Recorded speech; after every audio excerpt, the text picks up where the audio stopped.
സ്ത്രീകൾക്ക് സംരക്ഷണം ഒരുക്കുന്നതിൽ ബംഗാളിൽ തൃണമൂൽ സർക്കാർ പൂർണ്ണ പരാജയമാണെന്ന് പ്രധാനമന്ത്രി നരേന്ദ്രമോദി. ഭാരതത്തിലെ എല്ലാ അമ്മമാരും സഹോദരിമാരും തന്റെ കുടുംബ അംഗങ്ങളാണ്. സ്ത്രീകൾക്കെതിരായ അതിക്രമങ്ങളിൽ കർശന നടപടി ഉണ്ടാകുമെന്നും ബംഗാളിൽ ബരാസാത്തിൽ നടന്ന നാരീശക്തി വന്ദൻ പരിപാടിയിൽ പ്രധാനമന്ത്രി നരേന്ദ്രമോദി വ്യക്തമാക്കി.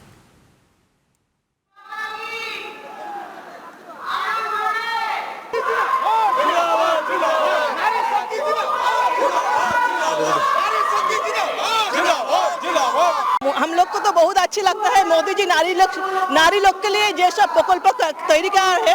हम लोग तो बहुत गर्वित है मोदी जी को यहाँ पर आए हैं।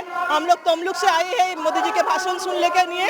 वो क्या बोलता है मैंने हम लोग को लिए क्या और क्या क्या नतून प्रकल्प किया है, हम लोग को लिए क्या क्या मैंने हम लोग क्या क्या करती है वो लोग सुनने के लिए हम लोग आए हैं. സ്ത്രീകളും യുവാക്കളും ഉൾപ്പെടെ വൻ ജനാവലിയാണ് പശ്ചിമ ബംഗാളിൽ ബരാസാത്തിൽ പ്രധാനമന്ത്രി നരേന്ദ്രമോദിയെ വരവേൽക്കാനെത്തിയത്.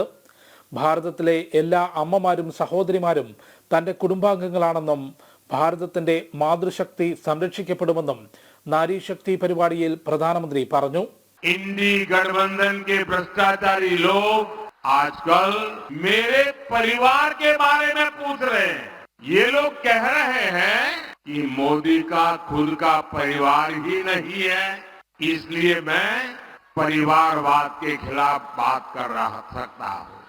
इन घोर परिवारवादियों को जरा यहाँ आकर के नजर डाले.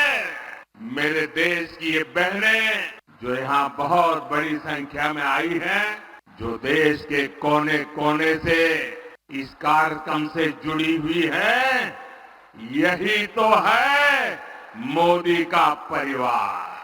मोदी के शरीर का कण कण और जीवन का पल पल इसी परिवार के लिए, देश की मातृशक्ति के लिए समर्पित है.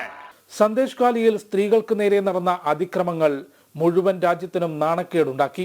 എന്നാൽ ഇരകൾക്ക് പിന്തുണ നൽകാതെ പ്രതികളെ സംരക്ഷിച്ച തൃണമൂൽ കോൺഗ്രസിന് ഒരിക്കലും സ്ത്രീകളുടെ സംരക്ഷണം ഉറപ്പാക്കാനായിട്ടില്ലെന്നും നരേന്ദ്രമോദി ചൂണ്ടിക്കാട്ടി. പരിപാടിയിൽ സന്ദേശ് ഖാലിയിൽ തൃണമൂൽ അതിക്രമത്തിനിരയായവർ പ്രധാനമന്ത്രിക്ക് നേരിട്ട് പരാതി നൽകി. അതിക്രമം നേരിട്ടവർക്ക് നീതി ലഭിക്കുമെന്ന് വ്യക്തമാക്കുന്നതോടൊപ്പം തന്നെ ഇനിയൊരു സന്ദേശ് ഖാലി ആവർത്തിക്കില്ലെന്ന ഉറപ്പുകൂടിയാണ് പ്രധാനമന്ത്രി നരേന്ദ്രമോദി ജനങ്ങൾക്ക് നൽകിയത്.